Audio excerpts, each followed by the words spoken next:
we will talk about what a school head or a principal really does and why their role is so important in every school.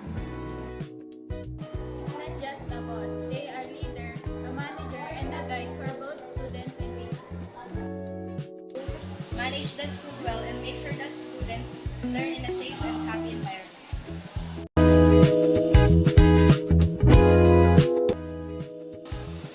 We have the NCB SSAT or National Competency-Based Standards for School Science. Are school leadership, instructional routine, creating a student-centered learning timing, managing people and operations, and being a good role model for professionalism and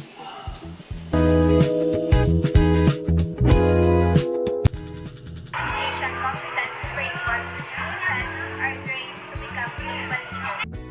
Community, manage resources wisely, support the teachers, and they create a sustainable project for the school. Show that school heads need leadership, communication, and management skills. PSSH focuses on schools in the Philippines, while the Southeast Asia framework focuses on the global and regional leadership. Short, a school head is the heart of the school, guiding